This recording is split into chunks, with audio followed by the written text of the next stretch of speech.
guys, thanks so much for tuning in. You are watching New Light Reptiles and I am Stephanie. I'm a certified herpetologist as well as a reptile keeper. Today I'm just going to be talking about ball python enclosures. I recently switched my ball python over to a dubia enclosure 4x2x2. He was previously in a large renovated kitchen hutch, which was really cool. It was really beautiful. I'll put a picture of it right here. I really enjoyed it for a while. However, I noticed that it wasn't really benefiting my snake in the whole gist of things. I noticed that when he was in a more linear enclosure like the 4x2x2s, he was basking more and utilizing his UVB. Also with the renovated hutch, it was really difficult to keep the humidity on track, and he was like getting into places that he shouldn't be, kind of tearing down the plastic tarp that we had put to the back, and it was just causing more and more issues. So it was time to just put him in something that was going to suit him better. So far, I am really happy with the switch. The PVC enclosure that I got him from Dubia's is amazing. It holds humidity so well. I live in Colorado where it's a much drier climate, and this has definitely done wonders. He also seems to be a lot more happy in there. I've seen him out basking in his UVB. All in all, it was just the right decision. So with all that being said, I thought we would go over the basics today of what needs to be in a ball python enclosure.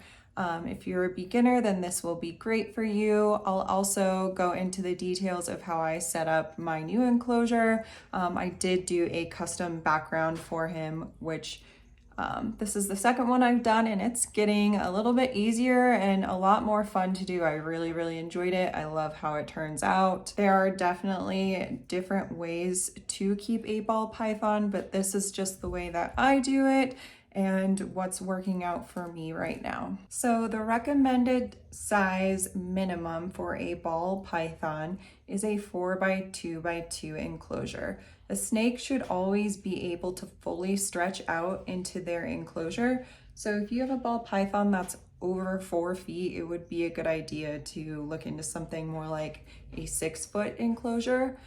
Males tend to be more on the smaller side. So for Maynard, he's just under about 4 feet. He is doing well with the 4x2x2. I do have 2 ball pythons. They are both being kept this way and in PVC enclosures. I highly recommend the PVC as well, just because ball pythons do need a high humidity. They need between 60 and 80% with an even higher spike at night. So if you live especially somewhere dry like I do, I definitely recommend the PVC. It just holds that humidity in much better. Even though there's a lot of breeders and pet stores that will recommend heat mats as a heat source, I advise against them. I think it's much safer and natural and more effective choice to go with overhead heating. So I do provide a heating basking lamp as well as UVB. Now, because ball pythons are a bit more timid and don't really like to be exposed, they're nocturnal, I recommend just providing a lot of clutter and enrichment in their environment. So multiple hides, you definitely need a minimum of 2, one on the hot side, one on the cool side, but more is better. Climbing enrichment, a lot of ball pythons have shown that they do enjoy climbing, so things like disinfected logs or logs that you find at the pet store, plants, whether they're fake or real, substrate also. I mean, you can go with the bioactive route, or if you just don't feel like doing that, you can use things just like cocoa husk or repti soil. Leaf litter and moss can also add another element of enrichment for them while also retaining that humidity on top of their substrate. I really enjoy the whole process of just creating and maintaining an ecosystem, so the bioactive route is the route that I go. The soil that I use is an organic topsoil mixed with the cocoa fiber as well, just to really hold in that humidity, some sphagnum moss, and then leaf litter on top, which is also an additional food source for my cleanup crew. My cleanup crew does consist of isopods and springtails. Another thing to be sure that you add into your ball python enclosure is a large water dish, something that is large enough for your ball python to be able to soak in. If you would like to learn a little bit more about in-depth care for ball pythons, I do have another video posted called Ball Python Care for Beginners 101. Check that video out. Otherwise, let's go ahead and get into the rest of my video where I show you how I set up Maynard's enclosure. All right, so here is my 4x2x2 enclosure after I did the spray foam. I used pipes and some pots as well to provide hides and places to put live plants. And here's what it looked like after I did the silicone and coconut husk over the spray foam. I then began adding plants and branches and got ready to add the substrate in as well. So now here I am just adding in the organic topsoil and planting those live plants around the enclosure. I like to do a pretty thick layer. I also mixed it in with a little bit of coconut fiber to retain that humidity.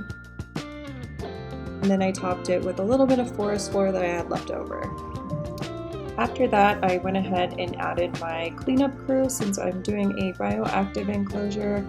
Here you can see a bunch of isopods getting ready to do their job. Now for the best part, I am going to add Maynard to explore his new enclosure.